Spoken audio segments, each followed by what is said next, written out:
If I was asked to describe Vault-Tec in a word, it would be nonsensical.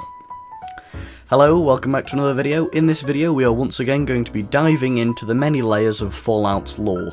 In this video we're going to be discussing the confusing truth surrounding Vault-Tec. Now at the start I said that Vault-Tec was very nonsensical, and we'll get into that a little bit later, but first we'll start with sort of an overview of Vault-Tec as a whole. Now, Vault-Tec, their main objective as a business was to build fallout shelters to preserve humanity in the event of total atomic annihilation. Total atomic annihilation.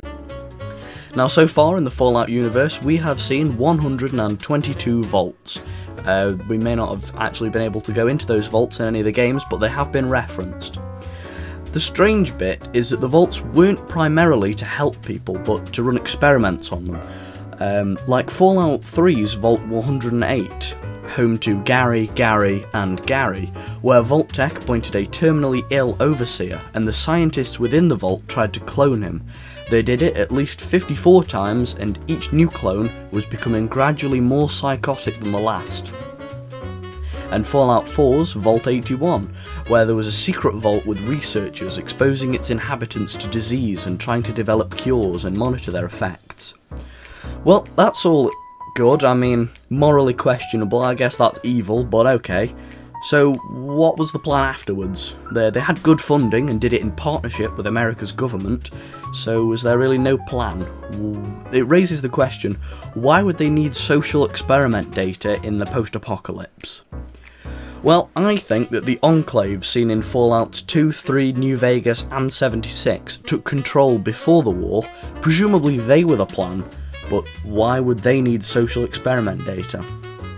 Evidence from various Fallout games I could find suggested that the pre-war government was out of control and mainly focused on war. They made death claws and the forced evolutionary virus, but most likely it had become a military rule, abandoning things like human rights and common decency, becoming a dictatorship of sorts. It could be argued that due to war they had a half-baked plan and it was flamingoed up. I've got to admit it, I flamingoed up. What? Well, it's like a cock-up, only much, much bigger.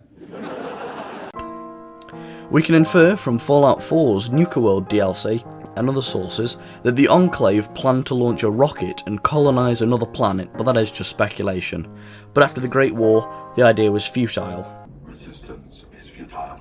But if the US government was heavily invested in Vault-Tec and worked closely in partnership, why wouldn't they have a fleshed out plan?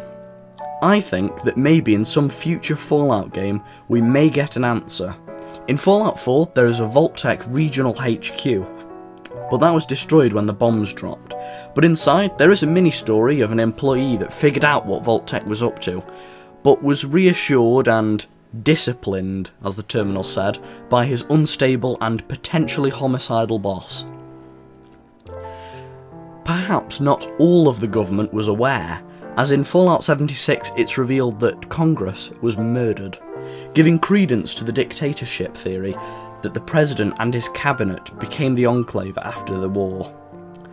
But I think that we simply have a lack of evidence, which, while continuing to shroud one of the Fallout universe's most sinister companies in a cloak of mystery, does mean that Bethesda would need to release more Fallout content. Perhaps a game, hopefully not another film, maybe some books like in other franchises? I don't know, that's just my thoughts. But tell me what you think in the comments. Like and subscribe, please turn your notifications on, because then you get notified of my videos, and I don't know why you wouldn't want that. Anyway, that's it from me. Goodbye.